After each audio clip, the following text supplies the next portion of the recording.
Carte sur table. Une émission proposée par Hype FM. Bonjour, vous êtes bien à Carte sur table sur Hype FM. Depuis le 9 novembre et la signature du cessez-le-feu, la situation évolue au jour le jour en Artsakh et pour les villages frontaliers de l'Arménie. Près de 50 000 réfugiés sont de retour en Artsakh. La vie quotidienne reprend avec l'école, le travail, les marchés. Mais pour autant plane au-dessus de tout cela l'ombre de la guerre avec les disparus, les prisonniers, l'omniprésence des soldats de maintien de la paix russes, la présence invisible mais ressentie des soldats azéris et turcs, et aussi les immeubles à reconstruire, des vies à reconstruire. Dans les villages frontaliers, côté arménien aussi, la guerre a changé beaucoup de choses. La ligne de front qui était à plus de 100 km est désormais à moins de 10 km de Goris, la principale ville du Sunnik. Dans certains villages, les soldats azéris sont à quelques mètres des maisons arméniennes et ne manquent pas de rappeler leur présence, en tirant parfois en l'air ou au-dessus des têtes par pure provocation, juste pour rappeler leur menace.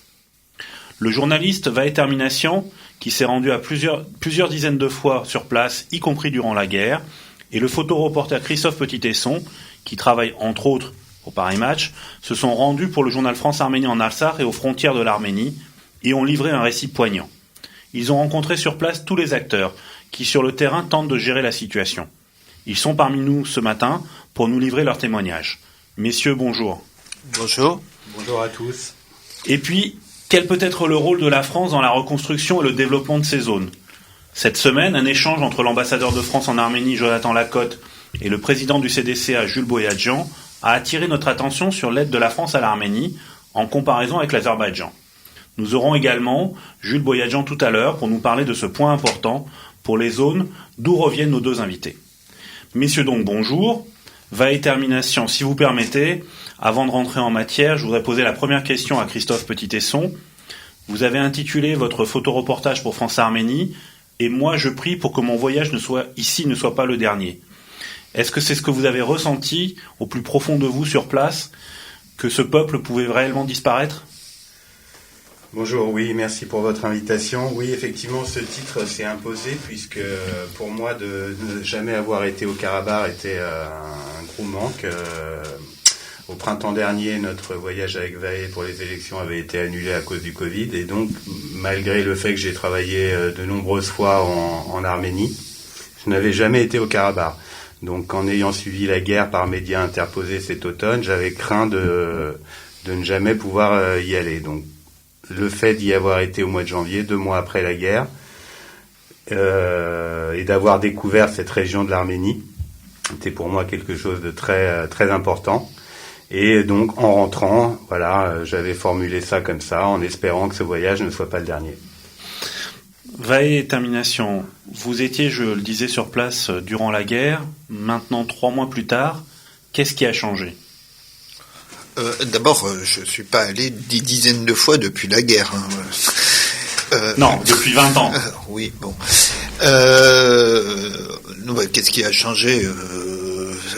Tout a changé, la situation a complètement changé. On rentre plus au Karabakh comme on rentrait auparavant. Les procédures ont changé. Il y a des Russes maintenant directement à la frontière. Chouchi, où j'étais en début octobre, voilà, on n'y rentre plus. Partout où on va au Karabakh, on est sur une frontière. Sur une ligne de front même, on peut dire, puisqu'il y a des positions militaires à la sortie de toutes les villes.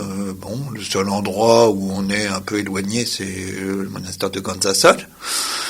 Donc la situation est complètement radicalement différente. C'est une autre réalité. Alors on va commencer justement ce voyage sur la route. Comment on entre aujourd'hui ? Comment ça se passe quand on veut accéder à l'Artsakh ? D'abord, il faut un visa pour commencer, et quand on est journaliste, on est aussi censé avoir une accréditation. Depuis qu'on est allé, il faut quand même le dire aux auditeurs, la procédure a complètement changé, et ce que l'on a pu faire, nous, on a eu la chance de le faire, 2 semaines plus tard, ce n'était plus possible, parce que actuellement, les journalistes étrangers qui ne sont pas de nationalité russe ou arménienne ont d'énormes difficultés pour aller travailler au Karabakh, puisqu'il leur faut désormais, ils doivent figurer sur une liste établie par les Russes ou une liste établie par le gouvernement azerbaïdjanais, et l'autre procédure passant par les autorités du Karabakh a l'air un petit peu compliquée. Enfin, il y a des problèmes. Quand on y est allé, on rentre au Karabakh en partant de Goris. Maintenant, il n'y a plus qu'une seule route pour se rendre au Karabakh. On ne passe plus par la route qui passe par le territoire de Kelbajai, qui partait de la ville de Vartenis près du lac Sevan au nord. On doit passer par la ville de Goris et suivre le couloir de la Chine. Et au-dessus de Goris, donc on arrive le dernier village arménien, c'est le village de Terre, et au-delà, donc il y a des checkpoints où on est contrôlé par un premier poste qu'on voit, c'est un poste arméno-azeri, qui est tenu donc par des troupes du FSB côté russe, c'est les troupes du garde-frontière de la CUI. Ce n'est pas l'armée.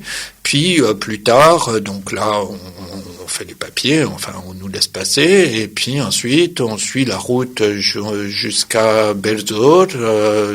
Il y a 30 km de route. Sur ces 30 km, il y a un certain nombre de checkpoints qui sont placés.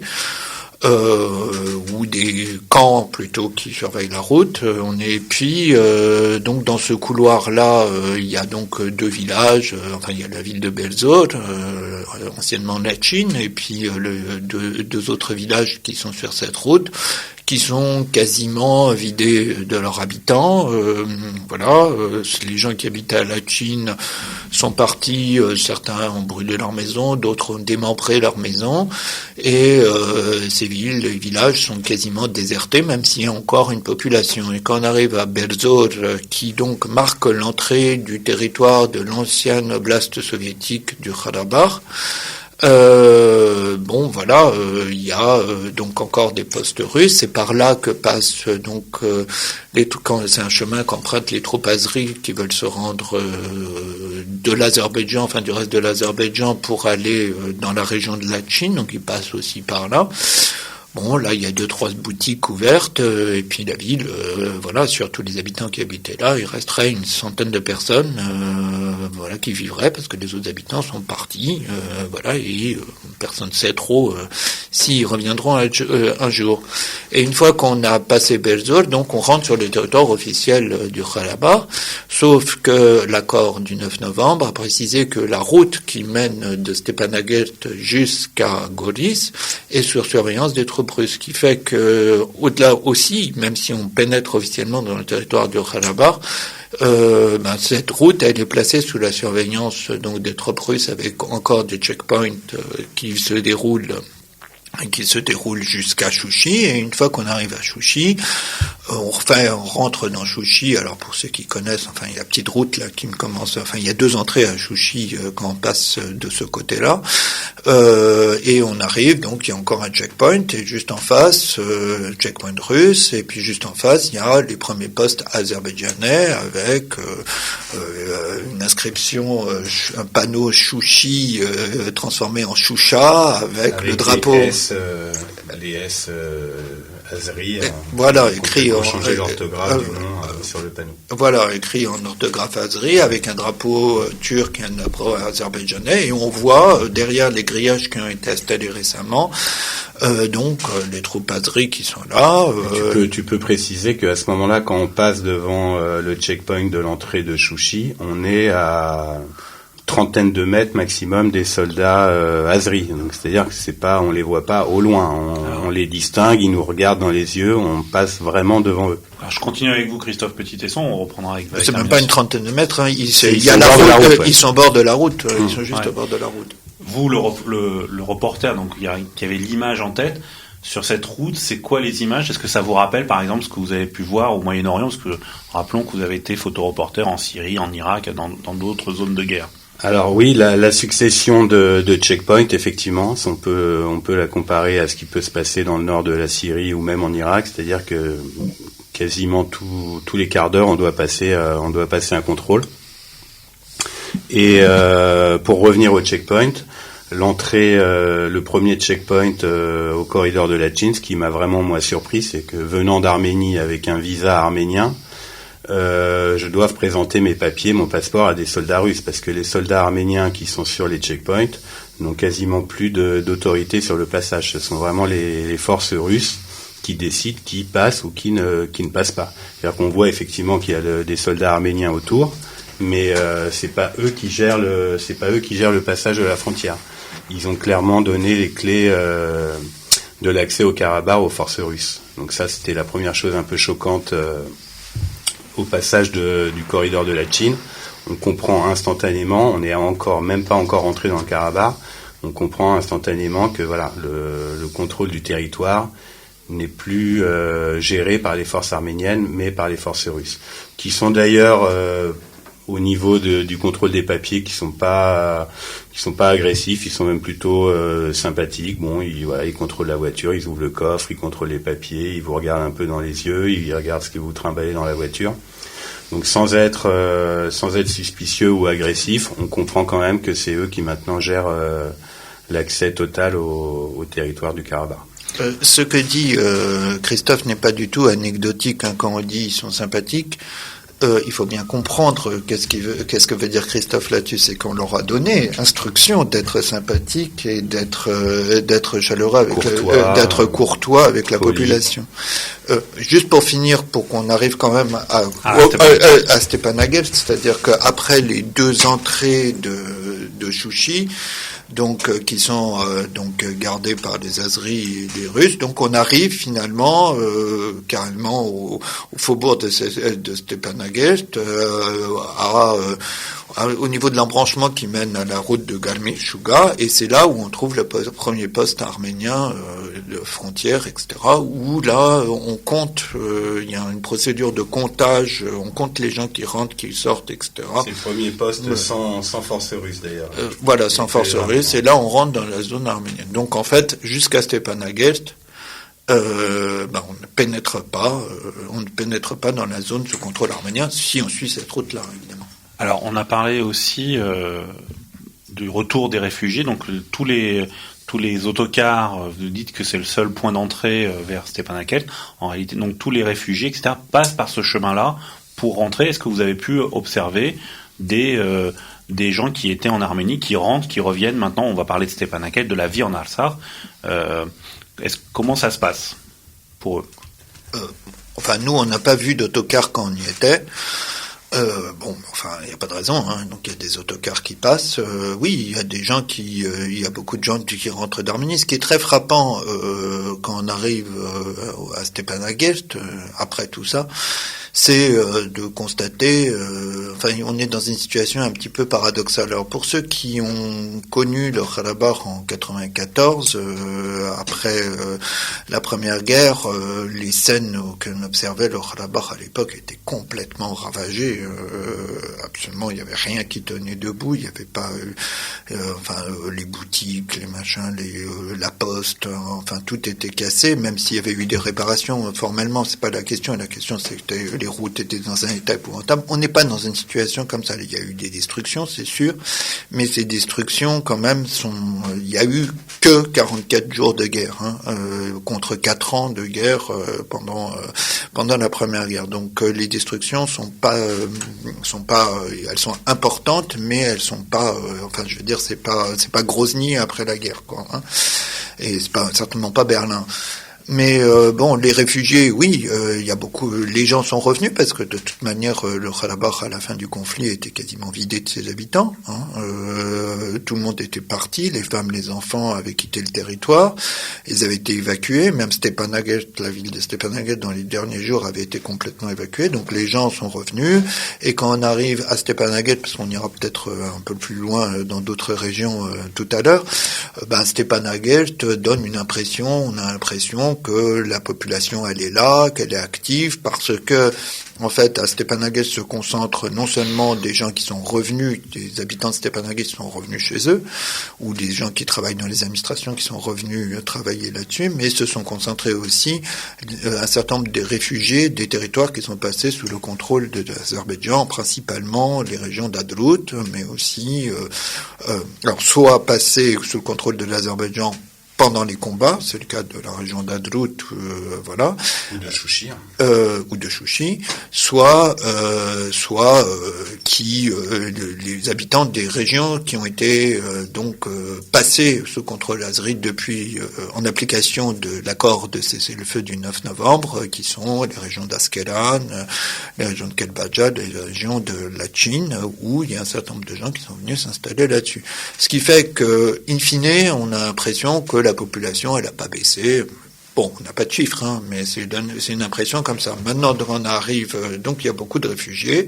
Ces réfugiés sont dans une situation extrêmement difficile pour ceux qui ont perdu leur maison. Certains sont très traumatisés parce que c'est pas parce qu'on est réfugié et qu'on a quitté les réfugiés qu'on n'a pas des gens qui sont morts.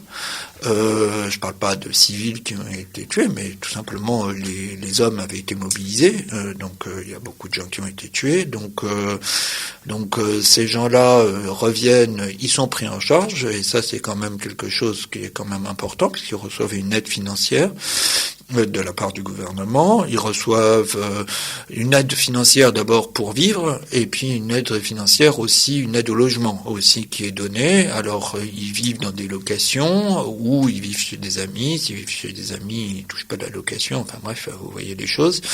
Et puis et donc ils bénéficient aussi d'un certain nombre de distributions qui sont faites, des distributions qui sont faites par la Croix-Rouge internationale. On a assisté à une distribution de paquets alimentaires voilà qui sont faites, ou par le ministère des Affaires sociales de la République de l'Artsakh qui distribuait, nous on a assisté à des couvertures, mais d'autres choses sont distribuées à ces gens-là. Voilà. Le problème qu'il y a, c'est que, juste, et je termine là-dessus, c'est que toute cette situation d'arrivée des réfugiés crée une crise de logement à Stepanakert, en tout cas, où il n'y a plus de place pour loger tous ces gens. On va y revenir avec l'interview que vous avez accordée avec Hanoumian sur ce sujet-là.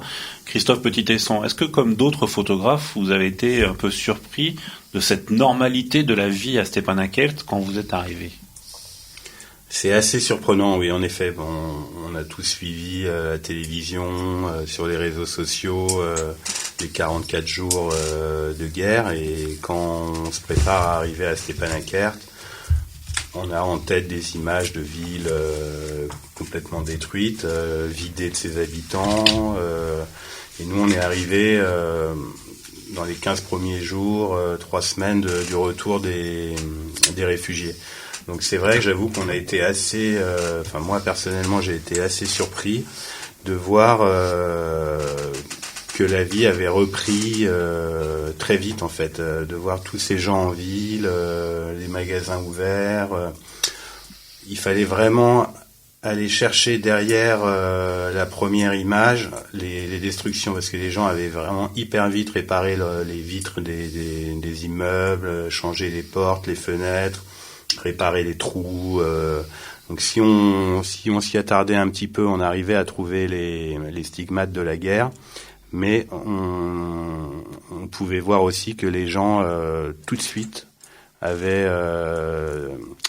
commencé la reconstruction et essayaient de reprendre une vie normale. Donc on voyait par contre sur leur visage que voilà, c'était pas la fête.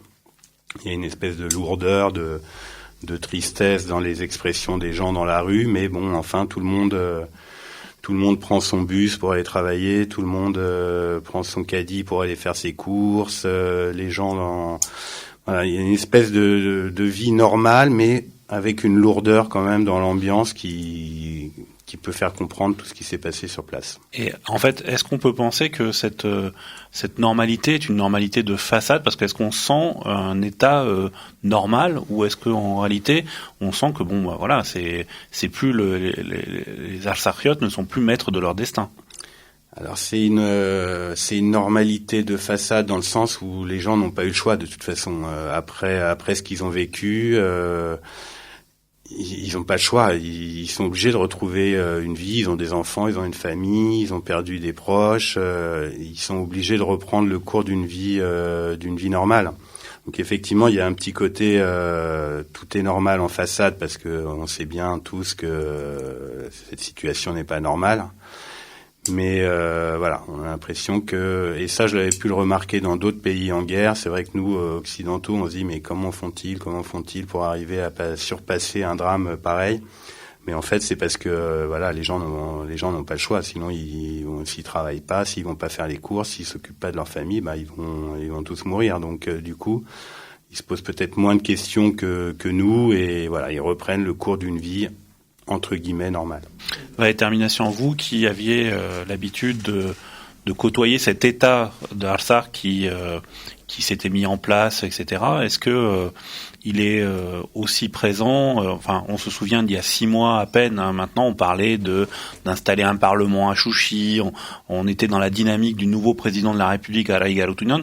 Est-ce que cette vie-là, elle existe encore ou elle est, je dirais, mise en sommeil? Juste pour terminer sur compléter ce que dit Christophe sur la population, tout le monde est en état de choc, hein, absolument tout le monde. Hein, voilà, ils sont en état de choc et tout le monde, en réalité, en discutant avec le chef de mission du CICR, du Comité international de la Croix-Rouge sur place, qui est la seule ONG internationale autorisée, y compris par le gouvernement azerbaïdjanais, à travailler en Artsakh. Il me disait que de toute manière, tous ses amis, tous les gens qu'il côtoyait, tout le monde a un plan B. Hein. Voilà, on vient, mais on se dit, voilà, comment je vais, tout le monde envisage des solutions de repli. Bon, il faut voir qu'il y a une incitation à revenir, des incitations qui sont faites par les Russes. Hein, les destructions réparées, c'est aussi le côté humanitaire, le volet humanitaire de la mission de la paix russe. Eux aussi, ils travaillent beaucoup, énormément de moyens là-dessus. Il y a eu des mesures, par exemple, pour les fonctionnaires. Vous me parlez justement du fonctionnement de l'administration. Les fonctionnaires qui ne reviendraient pas, ils peuvent risquer de perdre leur emploi. Et qu'est-ce qu'ils feraient en Arménie? Le problème, c'est qu'en Arménie, il n'y a pas vraiment de problème d'emploi. Et puis, de toute manière, quand la solution d'émigrer dans cette pandémie mondiale, enfin, une pandémie, c'est mondial, dans cette situation de pandémie, les gens, pour l'instant, il n'y a pas de perspective pour pouvoir aller s'installer à l'extérieur. Donc c'est une situation comme ça absolument prévisoire. Les gens sont venus voir. Certains sont là tout simplement pour régler leurs affaires. Ça fait juste 3 mois, quand on y était, ça faisait 3 mois que la guerre, qu'ils n'étaient pas rentrés chez eux. Pour certains, dans quel état est la maison? Qu'est-ce qu'il y a à récupérer dans la maison? Est-ce qu'on peut pas la mettre en location? Enfin, il y a des choses, les gens sont venus régler leurs affaires aussi provisoirement, certains, hein, d'autres s'apprêtent à repartir. Voilà, on est dans une situation comme ça. Alors maintenant, est-ce qu'il y a un État? Oui, il y a un État, il y a un gouvernement. Il y a des ministres, il y a un gouvernement qui fonctionne, c'est un gouvernement il y a le Parlement qui fonctionne, enfin les institutions que l'on connaît sont toujours là. Quand on va dans les ministères, il y a beaucoup de monde, il y a des tas de gens qui viennent régler leurs problèmes, et ça a l'air de fonctionner, et il a l'air d'y avoir, je sais pas si tous les fonctionnaires sont à leur poste, j'en sais rien, je suis pas allé regarder à ce point-là, mais enfin j'ai vu beaucoup de fonctionnaires qui fonctionnent. Il y a des nouveaux ministères qui ont été créés. Par exemple, ce ministère-là que dirige M. Haïg Khanoumian, dont on parlait, sur le ministère des infrastructures territoriales, ça n'existait pas auparavant, donc c'est une proposition de sa part pour pouvoir le faire. Ce ministère, en tout cas, s'occupe d'un certain nombre ce gouvernement, s'occupe de régler un certain nombre de tâches administratives, et ces tâches administratives, c'est-à-dire l'aide d'urgence à apporter, la réhabilitation des infrastructures, enfin, tout ça, ils ont l'air de le faire, donc ça a l'air plus ou moins de fonctionner. Maintenant, au-delà de savoir est-ce que ce gouvernement est en mesure d'appliquer ses missions régaliennes, la sécurité, et des questions comme ça, c'est un autre problème. Alors, vous avez été par exemple dans des écoles à Stepanakert, des écoles gérés par le Home, le High Content New Tune. Donc pareil là, les enfants ont repris le chemin de la classe. Normalement, on sent encore comme peut-être des traumas psychiques ou. Enfin, pas que le Home. On allait dans oui. des écoles publiques. Le Home, c'était une maternelle. Oui. Les enfants, la directrice de l'école ne laissait pas jouer les enfants dans la cour parce que la cour de l'école donne du côté des lignes Azri. Et du coup, elle est terrorisée à l'idée qu'un soldat azeri s'amuse à leur tirer dessus. Donc les enfants sont à l'école, ils ont repris les cours, mais par contre, ils n'ont pas le droit d'aller jouer dans la cour. Donc, oui, parce que la cour de l'école donne une vue sur Chouchi. Côté sud, côté Chouchi. Voilà. C'est-à-dire qu'on a peur, à Stepanakert, on a peur de recevoir des tirs de Chouchi. Il y a parce que l'école a été touchée par des tirs même d'armes légères. C'est quasiment à portée d'armes légères. Donc il y a les arbres de la cour de l'école qui portent des traces d'impact de balles. Donc la directrice de l'école nous a dit que pour l'instant, il était hors de question qu'elle laisse les enfants jouer dans la cour. Oui. Et on est à Stepanakert, là, on n'est pas sur la ligne de front. Et à Stepanakert même dans les écoles publiques, donc les gens sont revenus, donc il n'y a pas totalement tous les enfants, là j'ai pas les chiffres en tête, mais on les a pris. Les écoles publiques, voilà, mais sont venus s'ajouter des enfants, par exemple de Chouchi, des écoles de Chouchi qui sont venus s'installer dans les écoles qui fréquentent aujourd'hui l'école de Stepanakert. Et donc parmi ces enfants, donc certains sont des réfugiés, d'autres ont perdu effectivement leurs parents, voilà. Alors est-ce qu'il y a des mesures qui sont prises particulières? Oui, je pense qu'il y a une intention particulière qui est donnée. Mais voilà, enfin, je veux dire, pas non plus en trop demander trop, quoi. Là. Alors, après Stepanakert, vous êtes également allé, et c'est ça aussi, vraiment faire jusqu'au nord, enfin, faire le tour de cette zone, etc. Donc, au-delà de la capitale, qu'est-ce qui se passe? Christophe Petit-Tesson, peut-être, votre sentiment? Alors oui, donc après les 2-3 premiers jours passés à Stepanakert pour un petit peu prendre la mesure de la situation, on a beaucoup roulé. Hein. D'ailleurs, je crois que maintenant, moi je connaissais pas le Karabakh avant, mais en fait, ce qui se passe maintenant, c'est qu'avec la nouvelle ligne de front, on est obligé parfois de faire un détour de 100 km pour accéder à un village qui se trouve en fait à vol d'oiseau à 20 ou 30 km. Donc du coup, ça serpente un peu partout. Il y a toujours des petits détours à faire. Donc, on a commencé par, je crois, la première région qu'on a visitée après Stepanakert, c'est Martouni. On est allé à Askeran, puis ensuite on est allé dans la région de Mardouni, voilà. Et puis ensuite on est allé vers Mardagers. Enfin, voilà. Ensuite, on avait déjà fait le tour, hein. Il n'y avait plus rien à voir. Oui, le territoire s'est tellement rétréci qu'effectivement, une fois qu'on a visité les trois régions au-delà de Stepanakert, on a vite fait le tour, malgré tous les kilomètres que ça engendre pour accéder à ces zones.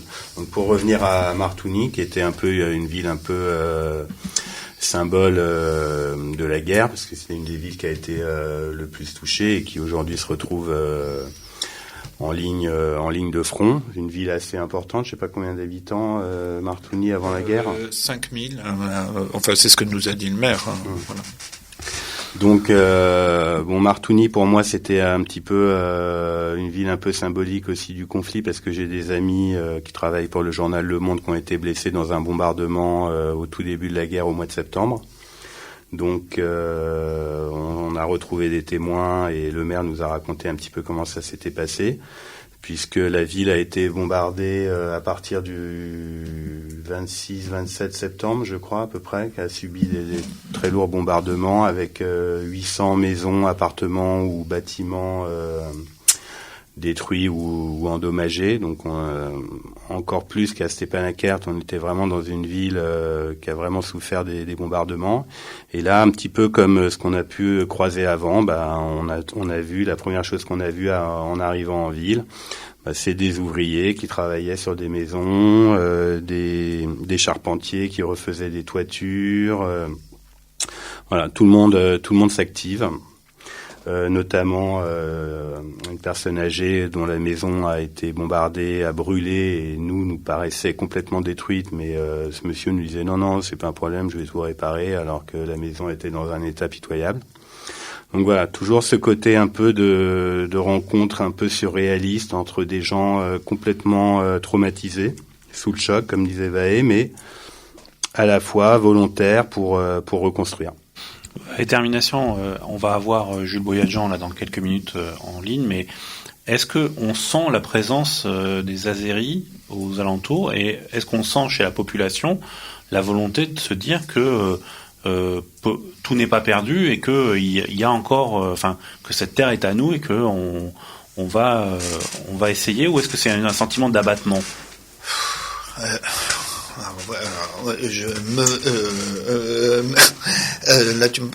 vous me posez une question difficile. Je suis pas dans la tête des gens, hein. Moi, j'en sais rien. Ce que les gens pensent. Les gens sont englués dans des problèmes matériels à non plus finir. Les Azeris, oui, on les voit. Je veux dire, ce que je disais tout à l'heure, partout où on va au Karabar, quand on prend n'importe quelle route, on tombe sur des checkpoints Azeris, on voit les drapeaux Azeris. On sort de Maldaguet, à 2 kilomètres, il y a des Azeris. On sort de Maldouni, c'est pareil. Tout le sud de la route qui mène de Garmitchouga jusqu'à Chouchi, enfin pour ceux qui voient sur une carte. Ben voilà, tout au long de cette route, il y a des checkpoints, des postes Azeri, des postes arméniens, des postes russes. Voilà, ils les voient. Alors, est-ce que cette terre est à nous, cette terre pas à nous? Pour l'instant, on n'en est pas là. L'incertitude. Les gens savent pas quel est l'avenir. Parce que les choses changent en permanence. Donc tout le monde se pose. Ce que je disais tout à l'heure, les gens ont un plan B. Même des gens qui sont restés pendant le conflit jusqu'au bout, qui n'ont pas quitté Stepanakert, moi j'ai des amis, ils se posent la question, est-ce qu'on va pas se partir? Voilà. Très bien. Alors, nous avons Jules Boyadjian du CDCA en ligne. Jules Boyadjian, bonjour.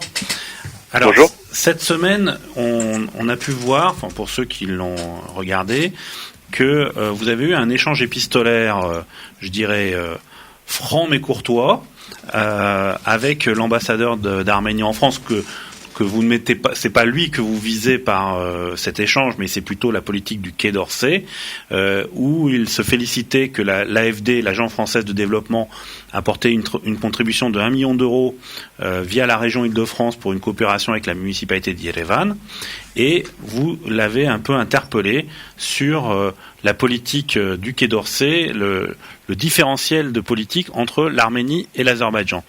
Est-ce que vous pouvez nous revenir sur cette double logique? En fait, bonjour à tous. Le comité de défense de la cause arménienne conduit un travail depuis de nombreuses semaines maintenant, depuis la fin de la guerre, par rapport à la position de la France, par rapport à la position de la France vis-à-vis de l'Artsakh, et par rapport à la position de la France vis-à-vis d'autres territoires non reconnus par la communauté internationale. Et essaie de positionner le Haut-Karabakh, l'Artsakh, par rapport à d'autres entités non reconnues, comme la République de Chypre Nord, comme la Palestine, comme Taïwan, qui est évidemment un État bien avancé, mais également comme la Crimée. Et ce travail nous a conduit à examiner ce que fait l'Agence française pour le développement. Et ce qu'on a constaté, d'une part, c'est que l'Agence française pour le développement, elle peut mobiliser des fonds en direction d'entités non reconnues. C'est le cas en Palestine, où l'Agence française pour le développement est extrêmement investie. Donc on s'est posé des questions. On s'est demandé pourquoi finalement l'Agence française pour le développement, elle intervenait en Palestine alors que c'est une entité non reconnue, et que dans ses statuts, il est prévu que l'AFD ne peut intervenir qu'en direction d'État. Et on a posé certaines questions, et la conclusion qu'on en a tirée, c'est qu'en fait, il y avait des instructions de la part de l'État. Il y avait des instructions de la part de l'État sur ce qui est possible de faire et ce qui n'est pas possible de faire pour l'Agence française pour le développement. Et qu'il n'y avait absolument pas une logique de guichet, mais qu'il y avait une logique politique et une logique d'objectif de la diplomatie de la France. Très bien. Donc on a regardé ce qui se passait entre l'Arménie et l'Azerbaïdjan. Et en fait, on s'est rendu compte que les encours de l'Agence française pour le développement en Azerbaïdjan étaient grosso modo de deux fois supérieurs à ce qui est fait en Arménie. 257 millions pour l'Azerbaïdjan, 138 millions pour l'Arménie. Exactement. Donc quand la France, par le biais de prêts qui sont garantis par l'État, c'est-à-dire garantis par nos impôts, investi en Azerbaïdjan 2 euros, elle n'a investi en Arménie qu'un seul euro. En plus, dans un contexte où la situation économique des deux États, vous connaissez les disparités entre l'Arménie et l'Azerbaïdjan, et malgré ça, la France soutient davantage l'Azerbaïdjan qu'elle ne soutient l'Arménie. Donc, lorsque j'ai vu cette déclaration de la part de l'ambassadeur, je lui ai simplement rappelé ce qui me paraît être incontestable, c'est que lorsqu'il y a une mission humanitaire qui part en Arménie pendant la guerre, il y a une mission humanitaire exactement de la même manière qui part en Azerbaïdjan. En revanche, quand il y a 1 euro qui va en Arménie, il y a 2 euros qui vont en Azerbaïdjan. Et c'est vrai qu'il y a un certain embarras. Alors, l'ambassadeur dit oui, mais c'est pas le Quai d'Orsay qui décide où est-ce que les fonds sont adressés et cela dépend des relations avec les États, etc., et de l'attitude des États qui doivent porter des projets. C'est pas totalement faux, mais c'est pas totalement vrai non plus. C'est-à-dire que dans l'échange lui-même dit finalement on est en train de rattraper le retard qu'il y a vis-à-vis de l'Azerbaïdjan, et d'ailleurs le président de la République française a donné son accord. Très bien, donc c'est qu'il y a des instructions politiques. Donc il y a un paradoxe dans son propos. Et donc voilà, donc nous avons pointé ça, et en fait nous continuerons de pointer ces différents éléments-là. Parce qu'on peut dire également que il y a une différence dans ce traitement-là. On ne tient pas compte de, justement, puisqu'on vante les mérites de la démocratie arménienne. On aurait pu, la France pourrait aider davantage les démocraties que d'aider les dictatures. Alors là aussi, l'ambassadeur, qui est quelqu'un qui veut bien faire, mais qui est lié à son administration, dit finalement l'Arménie s'est pas vraiment mobilisée pour obtenir des fonds de l'Agence française pour le développement. Je pense que c'est vrai. C'est-à-dire que la nouvelle Arménie dont on nous a beaucoup parlé, dont on nous a beaucoup vanté, est quand même insusceptible malgré sa prétendue, son prétendu lien avec les actions internationales, une occidentalisation, etc. Et bien finalement, l'Arménie a été insusceptible de proposer, d'obtenir des soutiens de la part d'agences comme l'Agence française pour le développement, parce que c'est un État qui est mal structuré, dont l'administration est mal structurée, et de ce point de vue-là, c'est vrai que l'ambassadeur a parfaitement raison, le travail n'a pas été bien mené par les autorités arméniennes pour déposer des projets, pour soutenir des projets, pour proposer des projets, ce qui a été le cas en Azerbaïdjan, mais notre travail n'est pas de regarder ce que font l'Arménie, ce que fait l'Azerbaïdjan, mais de regarder ce que fait la France. Et la France, elle développe plusieurs projets en Azerbaïdjan, des projets humanitaires, au moment où l'Azerbaïdjan utilise ses propres ressources pour s'armer contre les Arméniens et engager la guerre en Artsakh. Oui, parce qu'au-delà, l'Azerbaïdjan n'a pas besoin d'argent. Pardon ? L'Azerbaïdjan, en plus, n'a pas besoin d'argent avec ses ressources pétrolières et gazières. Et en plus, mais on peut imaginer que la stratégie de la France, qui consiste à dire on va apporter un soutien humanitaire, des voies de communication, des réseaux d'eau, de transport, d'assainissement, etc., ça peut avoir une conséquence s'il y a des contreparties. Mais il n'y a pas eu de contrepartie. C'est-à-dire que la politique de la France dans le Caucase, c'est un échec absolu, puisque leur objectif, ça doit être de garantir l'effort de paix dans le conflit du Haut-Karabakh, et ils ont échoué à l'obtenir, et malgré tout, il n'y a pas de changement de politique. Donc nous sommes là pour le dénoncer et pour le rappeler. Dans quelques semaines, on va sortir, on va publier, puis si ça vous intéresse, on vous le présentera, un position paper où on essaie de situer l'Artsakh un petit peu parmi les républiques non reconnues. Parce que en fait, en France, on combat pour dire il faut que la France reconnaisse les autorités de la République du Haut-Karabakh. Très bien. Et une fois que les autorités françaises ont dit non, finalement, je veux pas les reconnaître, qu'est-ce qui se passe? Et en fait, ce qu'on a examiné, ce qu'on a constaté, c'est qu'il y avait différents types de reconnaissance ou de non-reconnaissance. Je vais vous donner un exemple. L'ambassadeur français, celui avec qui j'ai eu notre échange, il ne peut pas aller en Artsakh. Il ne peut pas aller en Artsakh et il ne peut pas rencontrer les autorités de l'Artsakh, donc de facto. L'ambassadeur de France à Chypre, quand il arrive à Chypre, alors que la France ne reconnaît pas Chypre Nord, la première chose qu'il va faire, c'est qu'il va se présenter aux autorités nord-chypriotes turques, illégales, et lorsque il va quitter ses fonctions, il va faire, d'une certaine manière, une visite d'adieu en direction des autorités de Chypre Nord. Ça veut dire que le Quai d'Orsay a des relations bilatérales avec les autorités de Chypre Nord. Elle n'a pas de relations bilatérales avec les autorités du Haut-Karabakh. Ça veut dire que la France, ça veut dire que notre pays, d'une certaine manière, reconnaît davantage les nord-chypriotes turcs qu'elle reconnaît les Azerbaïdjanais arméniens. À ma connaissance, il n'y a pas de texte au Parlement qui invite les autorités françaises à reconnaître Chypre Nord. En revanche, il y a des textes qui ont été votés qui appellent les autorités françaises à reconnaître la République du Haut-Karabakh. Donc on est quand même une démocratie, on est quand même une république, il y a quand même un parlement et un certain nombre d'éléments qui nous permettent de penser que le Quai d'Orsay, dans sa politique, dans son cynisme le plus absolu, agit de manière totalement disjointe des volontés de la volonté exprimée par ses parlementaires. Et ça pose problème. Et je pense que c'est ces éléments-là, pris un à un, qu'il faut absolument dénoncer et d'une certaine manière mettre les autorités françaises face à leurs responsabilités. Moi, je crois qu'on a été trop gentil sur ces sujets-là. L'ambassadeur de France en Arménie, qui est une personne pour laquelle j'ai la plus grande, sympathie, affection, presque même, puisque nous nous rencontrons à de nombreuses reprises, mais il est porteur d'une politique qui est une politique qui est la plus discriminante pour les Arméniens du Haut-Karabakh et qui a échoué et qui n'évolue pas. Et j'ai beau avoir une sympathie, une tendresse, une affection pour l'ambassadeur de France en Arménie, il se comporte aujourd'hui pas comme ce qu'on doit attendre. Il est porte-parole d'une politique infâme à l'égard des Arméniens du Haut-Karabakh. Merci beaucoup Jules Boyadjian, et effectivement nous aurons l'occasion de revenir sur ce point dans les prochaines semaines.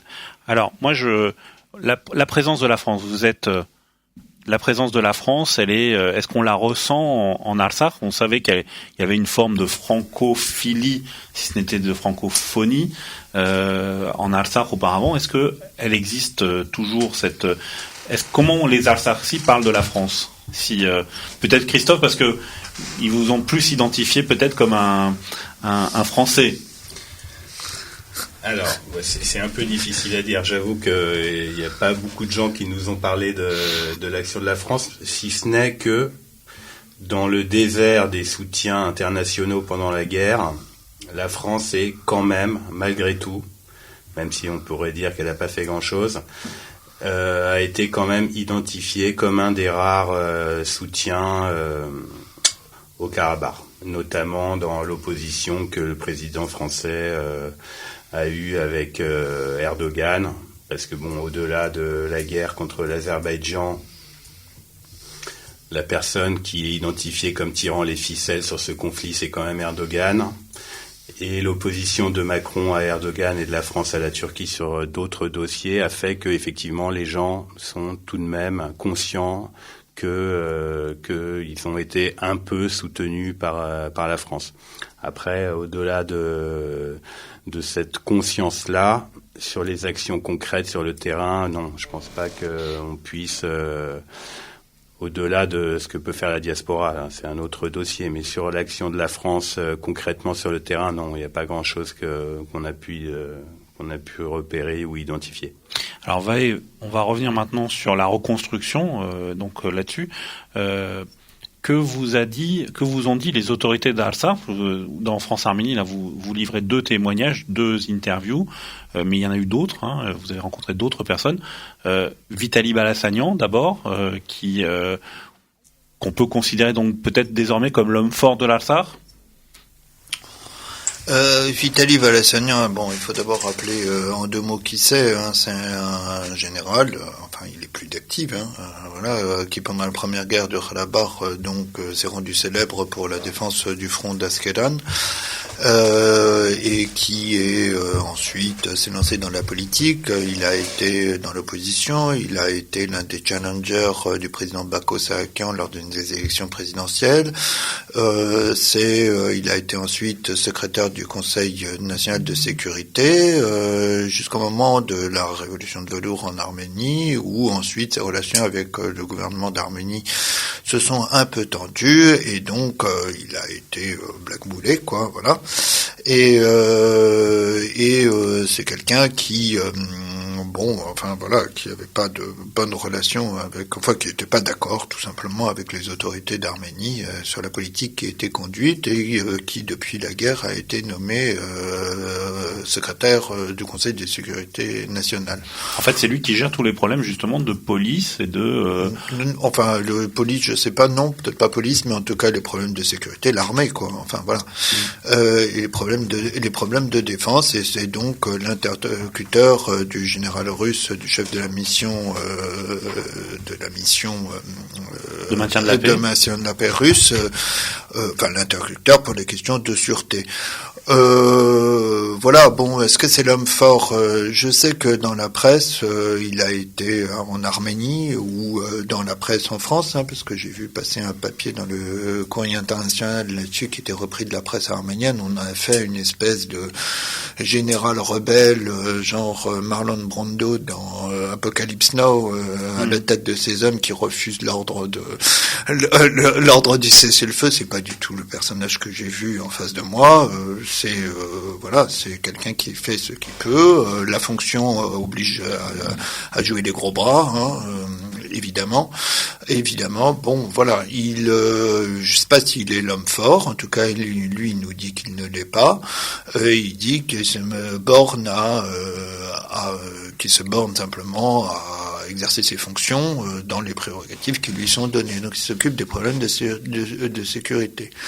Bon, maintenant, il a l'air quand même au courant d'un certain nombre de choses, c'est-à-dire que, en fait, moi, j'ai été très frappé de voir que le discours qu'il me tenait n'était pas forcément un discours politique, c'est-à-dire il s'agissait pas simplement de revendications, mais aussi il disait, par exemple, mais que concrètement il était tout à fait près de la réalité, et j'étais surpris de voir que ce qu'il m'avait annoncé est arrivé.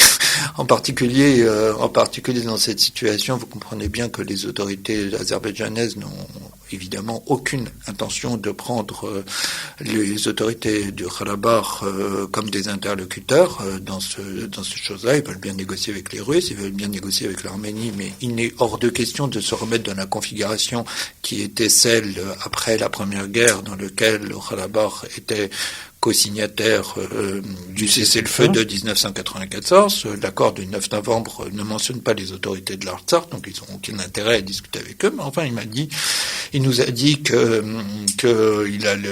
y aurait des rencontres qui auraient lieu avec les autorités azerbaïdjanaises. Et effectivement, ça arrivait 3 semaines après. Donc voilà. Alors qu'est-ce qu'il nous dit? Il nous dit que de son point de vue, lui, il croit qu'un retour de l'Artsakh dans ses frontières, au moins de celle datant de l'oblast soviétique, datant de l'oblast soviétique, il estime que les réfugiés retourneront dans ces territoires. Alors, je ne sais pas maintenant qu'est-ce qu'il en sera. Voilà.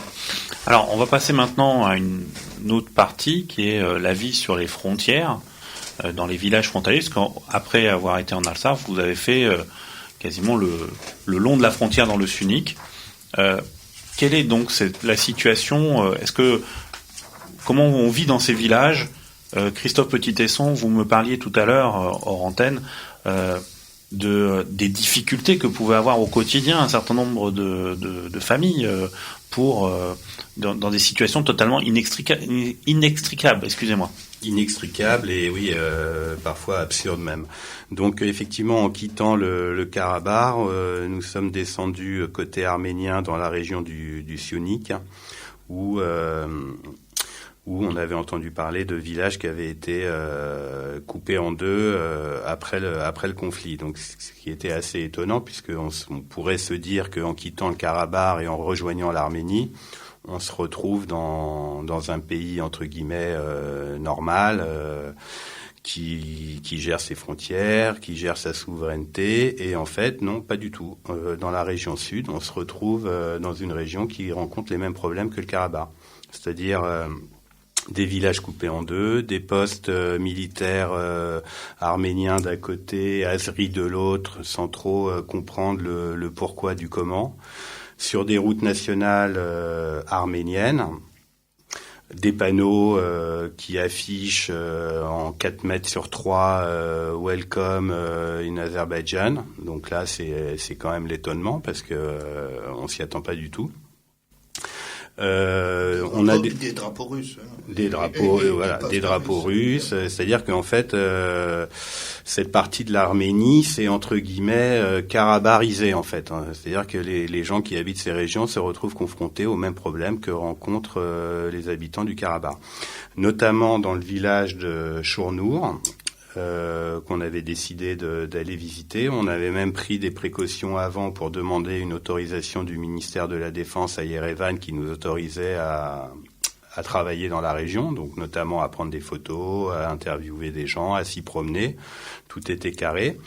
Mais quand on s'est retrouvé dans ce fameux village de Chournour, en fait, les militaires nous ont bloqués, empêchés d'avancer, interdit de photographier, malgré toutes les autorisations légales. Mais bon, il y avait toujours une bonne raison. Non, c'est pas ce service-là, on dépend pas de ce service-là, donc nous, on peut pas vous laisser travailler.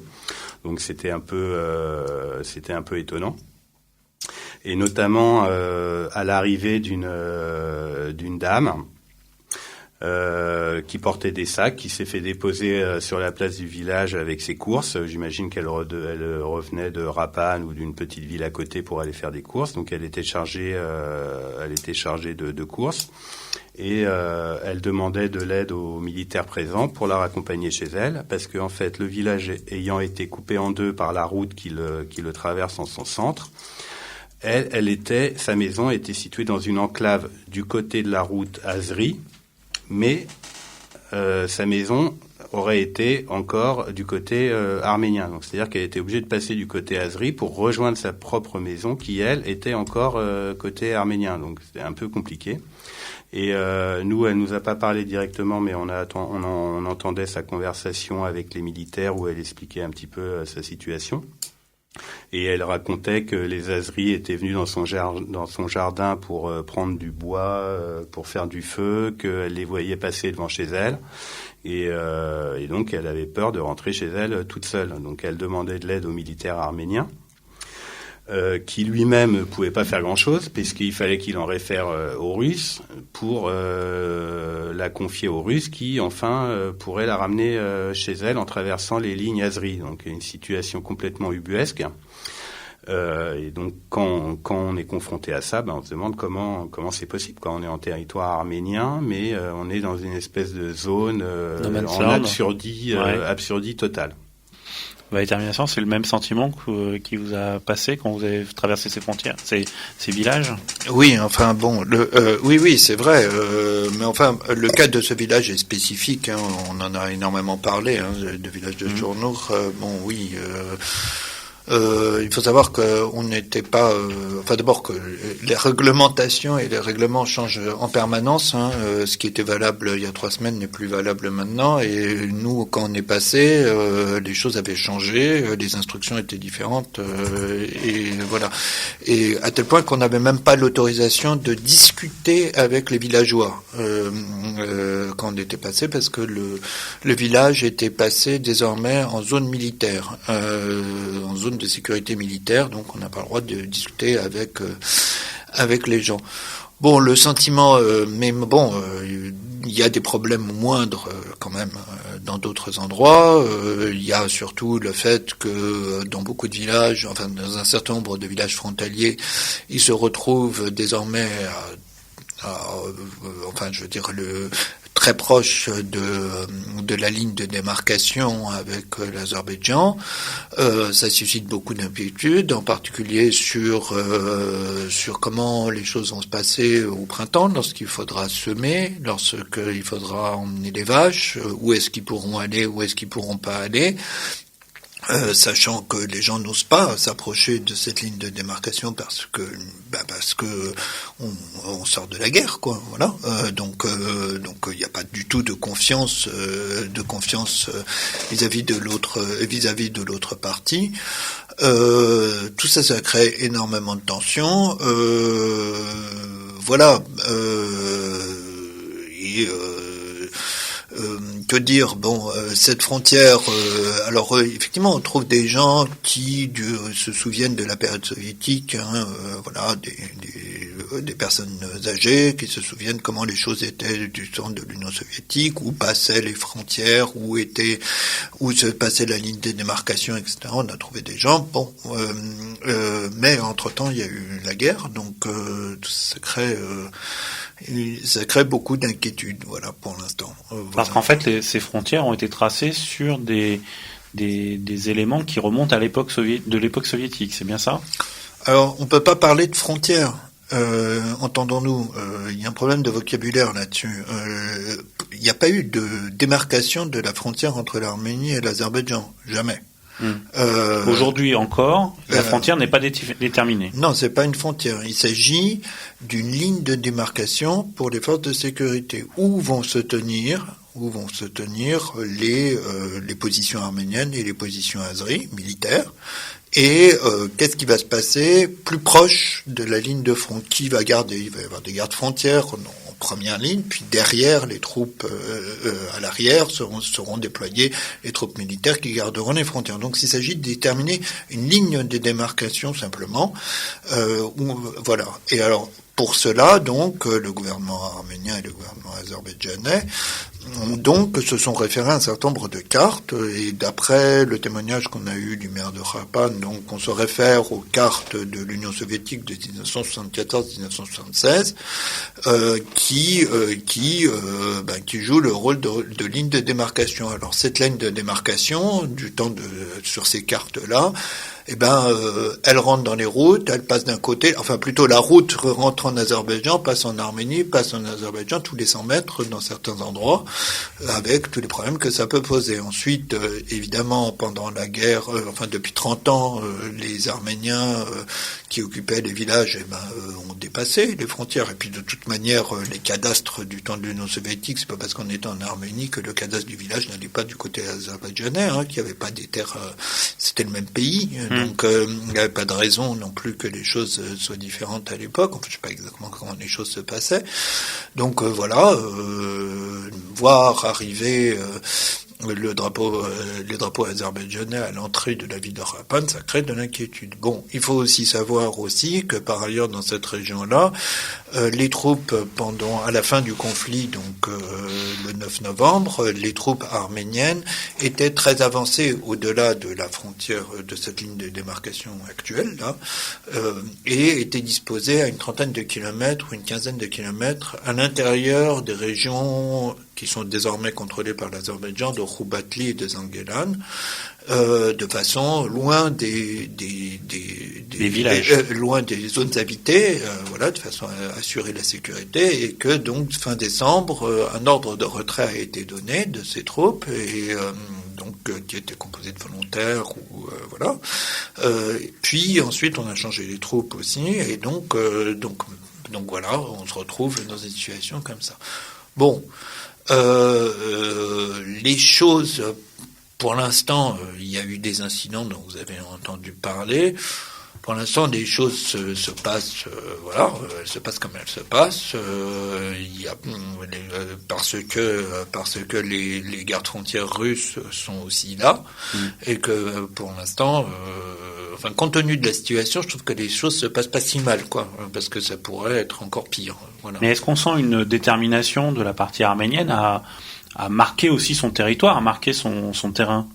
Ou est-ce qu'ils sont-ils présents, ou on les voit, les militaires? Enfin, Oui, écoutez, on les voit, oui, on voit les postes arméniens, on passe les postes azéris. Christophe a l'air surtout déterminé à nous empêcher de travailler, nous, plus qu'à faire respecter leur frontières, apparemment. Non, mais Christophe, il a une dent particulière, parce que c'est vrai qu'on a passé quelque chose comme 3 heures dans le froid à attendre un ordre un coup de fil de Yerevan. Voilà, les instructions changent en permanence sur les territoires les plus sensibles, effectivement. Effectivement, pour vous dire quand même quelles autorisations on avait quand même pour aller photographier ce fameux village de Tchournour, on avait l'autorisation du ministère de la Défense, du ministère des Affaires étrangères et du service national de sécurité arménien. Bon, on pouvait difficilement faire plus. Mais ça suffisait pas. Mais ça suffisait pas parce qu'apparemment cet ordre devait être. Ils avaient donné leurs accords, tous, mais il fallait que les gardes frontières n'agissaient et nous autorisaient qu'à partir du moment où Yerevan, la direction du service national de sécurité arménien, leur téléphone. Et eux, ils ne doivent pas téléphoner. Donc ça ne servait à rien de leur donner. Je les ai au bout du fil pour et eux, ils téléphonaient pas. Donc voilà. Et de mon côté, j'ai un peu titillé leur amour-propre, leur disant que c'était plus facile de bloquer des journalistes étrangers que de raccompagner cette pauvre dame dans sa maison de l'autre côté de la route. Voilà. Bon, Vahe Termination, on va un peu prendre de la hauteur, et vous analysez depuis plus de 20 ans un peu ces relations et la situation dans cette région. Comment voyez-vous en arrière-plan de tout ça ce qui peut se passer entre l'Arménie, la Russie, la Turquie, quel est votre analyse de l'évolution que pourrait prendre cette problématique de l'Artsakh dans le périmètre des relations internationales de cette zone? Vous me posez une question extrêmement difficile, parce que de toute manière, même ce qui s'est passé pendant la guerre du Karabakh, il faut prendre du champ encore. Et je pense qu'il faudrait analyser toutes les relations entre la Russie et la Turquie de façon générale, avec plusieurs champs de confrontation. Je vais peut-être simplifier un peu les choses. Est-ce que pour les habitants les habitants du Sunnik, est-ce que la Russie n'est pas finalement le sauveur dans cette approche, et finalement c'est la force vers laquelle il faut maintenant qui protège réellement les frontières? Écoutez, c'est la confusion la plus totale en Arménie, comme au Karabakh, comme dans le Sunnik, comme à Yerevan. De toute manière, dans toute cette région, chacun nous dit des choses différentes. Moi, je suis très frappé par les différences de discours que l'on me tient entre Yerevan, entre le Karabakh ou au Sunnik. À chaque fois, c'est des discours qui sont des appréciations qui sont différentes. Il y a tout ça crée une sorte des régionalismes, des choses comme ça. Les gens partout sont inquiets de toute façon. On ne sait pas de quoi va être fait l'avenir. Il y a une sorte d'inertie dans une grande partie de. Enfin, d'abord, premièrement, il faut quand même dire une chose, quand même, parce que là, il faut rappeler une chose, c'est que il y a eu quand même 4000 morts. On est en train d'arriver à 4000 morts côté arménien. Qu'il y a eu plus de 10 000 personnes handicapées, polytraumatisées, etc. Voilà, 10 000 blessés. Il faut voir que on est dans une situation invraisemblable parce qu'on continue à chercher les corps et qu'on en trouve tous les jours. Et que si on les trouve pas, c'est qu'ils sont peut-être disparus et prisonniers. Alors sans parler de la question des prisonniers, qui alors là ça concerne pas tout le monde, faut pas exagérer, ça concerne quelques centaines de personnes. Mais voilà, donc il y a aussi ce problème ultra politique qui vient se mettre là-dessus. Le pays, 75% du territoire de Karabakh est perdu, le Karabakh est enclavé. Il y a une incertitude sur le devenir des forces armées au Karabakh. Est-ce qu'il y en aura? Est-ce qu'il n'y en aura pas? Même si on nous dit sur place qu'il y en aura. Voilà. Et là, il y a des jeux régionaux qui se passent, des accords internationaux. Les gens sont complètement perdus. Et puis il y a de la peur. Les gens ont peur. Au milieu de toutes ces incertitudes, la seule certitude, effectivement, c'est la place, compris les Russes, sur place. Les gens, même s'ils en veulent aux Russes de pas être intervenus auparavant, ils sont tous conscients que leur survie ne dépend aujourd'hui plus que de la bonne volonté des forces russes. Ça, c'est-à-dire, la présence des Russes est un fait. Voilà, ils sont là, ils sont pris, et maintenant ils gardent toutes les frontières quasiment de l'Arménie, sauf excepté le Davutch et la frontière avec la Géorgie. Ils sont présents au Karabakh. Avant, ils n'y étaient pas présents parce qu'il y a un fait qui n'a pas été souligné. Vous m'avez parlé tout à l'heure des troupes azéries, mais en réalité, quand on arrive au Karabakh, partout, il y a des troupes russes à tous les endroits. On sort de Stepanaguet et quand on va vers la zone de l'aéroport, c'est les troupes russes qui sont déployées sur place. Il y a des grands parkings. Ils sont en train de construire un immense camp militaire autour de l'aéroport, mais de je ne sais pas combien d'hectares, mais immense. Voilà, il y a énormément de blindés. Il y a un déploiement de force qui est extrêmement impressionnant. Il y a aussi tout un volet humanitaire, parce que la Russie avait décidé de faire de cette présence, cette opération de mission de la paix aussi une vitrine humanitaire. Donc il y a soft power qui est derrière ça, avec beaucoup de moyens, et beaucoup de moyens non seulement matériels. On parle de 1600 soldats de la paix, mais au-delà des 1600 soldats de la paix, il y a peut-être le double au final de Russes, parce que... Il y a les unités de garde-frontières, du FSB... le ministère des situations d'urgence, le ministère des Affaires sociales. Nous, on a vu 2-3 bâtiments qui avaient été réparés par les Russes, etc. Donc ça, c'est un fait. Et les sentiments vis-à-vis des Russes, ils sont pas. Et puis il y a des choses qui sont fantasmagoriques dans les discours qu'on peut nous tenir dans toute la région. À Yerevan, on imagine des situations au Karabakh, moi que j'ai pas constatées. Je sais pas quoi, on nous tient des discours, ça y est, ils sont tenus par les Russes, ils sont pro-russes. Enfin bon, les gens, ils dansaient pas dans les rues en sautant au Karabakh, en disant c'est formidable les Russes, ils sont contents qu'ils soient là, parce que sinon ils seraient pas là, tout simplement. Mais au-delà de ça, voilà. Puis sans compter qu'effectivement la présence du fait que les Russes, ça maintient quand même une petite activité économique, même si ces Russes sont tenus pour l'instant un peu éloignés de la population. Mais au moins, ça permet un petit peu de subvenir, parce que ils vont acheter des cigarettes dans les magasins, faire des courses, acheter des souvenirs, etc. Donc, quant à comment les gens voient l'avenir, je ne sais pas comment ils voient l'avenir. Alors une grande partie de la population en Arménie. C'est un peu le paradoxe. Je vais pas rentrer dans les affaires politiques intérieures de l'Arménie. On pourra en faire une émission entière. Oui, on va pas y revenir là-dessus, mais il y a eu, on a assisté cette semaine, en début de semaine dernière, à d'énormes manifestations à Yerevan.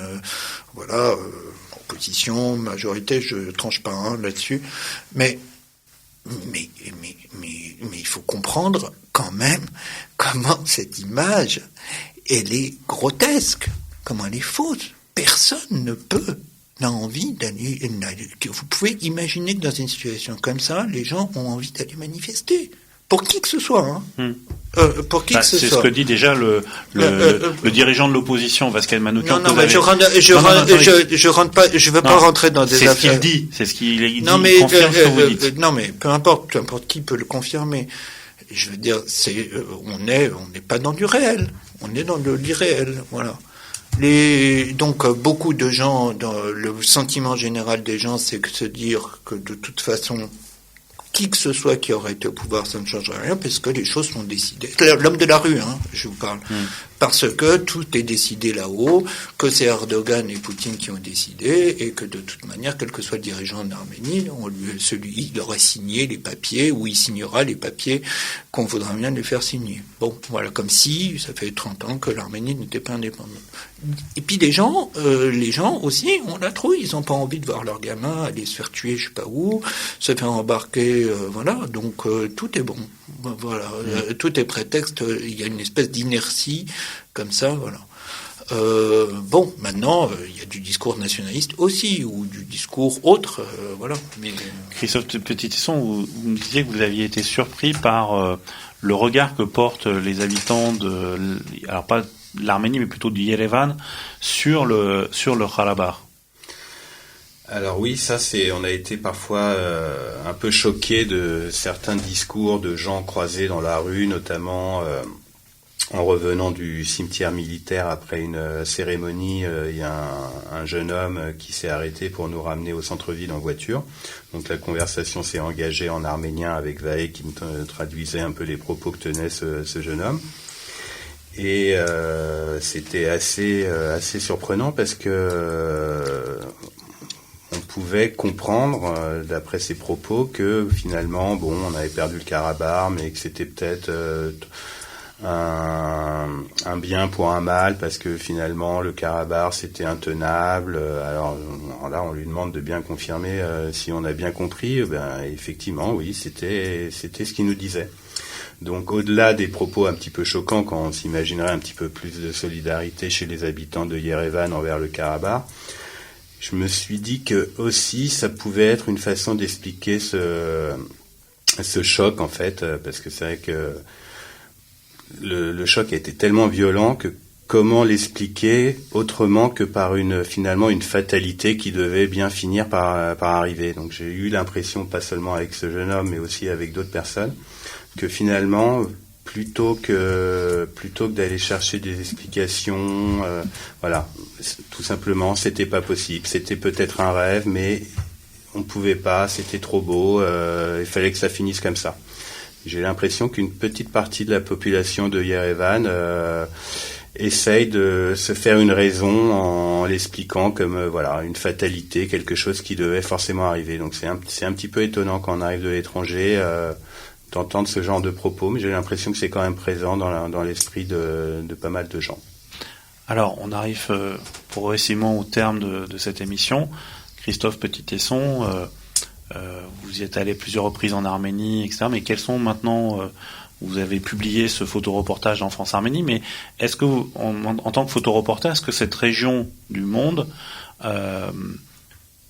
avec cette guerre, alors est-ce que là aussi, est-ce qu'on fait pas une guerre pour attirer l'attention sur le pays, mais est-ce que vous trouvez que la couverture médiatique de cette guerre et de l'après-guerre a été bonne dans les médias et pour les journalistes français? Alors bonne, je sais pas, c'est difficile à dire. Il y a eu un petit peu de tout. Mais j'ai constaté quand même que le regard sur l'Arménie avait changé depuis ce conflit. Avec Vahe, moi j'ai plein d'autres activités. Hein. Je travaille au Moyen-Orient, je fais aussi de l'actualité politique à Paris, et donc tout ce que je peux faire avec Vahe en Arménie, c'est voilà, souvent ça sort pas tellement du cadre voilà de la diaspora, des Arméniens français ou parfois de la presse catholique comme le journal La Vie pour lequel j'ai déjà travaillé. Là, j'ai eu l'impression que voilà, cette guerre avait fait un petit peu sortir la problématique arménienne des habitués du Moyen-Orient, du Caucase ou de la Turquie. Et j'ai eu même l'impression que des gens qui étaient pas forcément habitués à s'intéresser à cette région du monde s'y étaient intéressés parce que voilà, une espèce d'injustice qui avait été perçue au-delà des cercles habituels de la question arménienne. Vahe Termination, en conclusion, comment vous voyez un peu maintenant la suite des événements dans cette région? Qu'est-ce que vous voudriez aller retourner voir ou les sujets que vous voudriez approfondir? La question qui se pose, c'est qu'est-ce qu'il nous sera possible de faire à l'avenir? Il y aura beaucoup de choses. Je sais pas. On est tous de toute manière en attente de l'actualité. C'est pas la peine de se précipiter. Hein. Il y aura certainement une actualité nouvelle qui va arriver. Voilà. Je trouve que, enfin moi, si j'avais un sentiment quand même de nous qui sommes à l'extérieur quand même, je dirais que il faut que actuellement l'Arménie est très malade et que on doit tous essayer un petit peu de calmer les choses, autant que ce soit possible, parce que je vois pas, je veux dire, il faut un petit peu on a affaire à un pays qui est sous le choc, et quelqu'un qui est choqué, il faut essayer de le remettre un petit peu doucement dans le droit chemin si on peut, même si on sait bien que de toute manière le problème c'est que il y a des calendriers et voilà, je sais pas très bien comment faire. Écoutez, merci pour mais si vous permettez quand même, je voudrais quand même dire quand même quelque chose. C'est pas parce que les choses vont mal qu'il faut se saisir de ce prétexte pour ne rien faire. Je veux dire, il y a des gens qui sont extrêmement... il y a une situation humanitaire qui est dure au Karabakh. On n'a pas parlé, mais on a vu des gens qui n'ont plus rien. Donc, on a vu, je sais pas, on a rencontré, je le cite dans l'article, une femme là qui est avec 3 enfants, le mari il est mort, il n'y a plus de maison, elle est d'Adrout, etc. Donc, il faut agir. Mais il faut agir peut-être au coup par coup, malgré les difficultés, il faut que l'on soit présent. Il faut pas se décourager. C'est quand c'est difficile qu'il faut agir. C'est pas parce que oui c'est la confusion que on doit rien faire. C'est important. C'est important parce que sinon, parce qu'il y a un problème humanitaire. Laissons tomber les questions nationales. Sinon, je sais pas ce qui peut se passer. Les gens vont partir. Il n'y a pas de perspective, que ce soit en Arménie ou ailleurs. Donc il faut trouver des perspectives. Et chaque petite action, que chacun fasse son petit boulot dans son coin, s'il n'y a pas moyen de faire quelque chose autrement, mais ça sera déjà pas mal. Mais chacun doit faire son devoir, moi je pense. Et pas du tout se décourager de cette situation-là. Malgré les difficultés, il faut le faire. Et quand il y a des difficultés, il faut les surmonter. Écoutez, merci encore, Christophe Petit-Tesson, Valet Termination. Donc on vous retrouve dans le numéro de France Arménie de ce mois intitulé Après le choc. Vous l'avez bien expliqué ici. Et je remercie également Jules Boyadjian, le président du CDSA que nous avons eu en ligne. Et à la semaine prochaine pour un nouveau Carte sur table.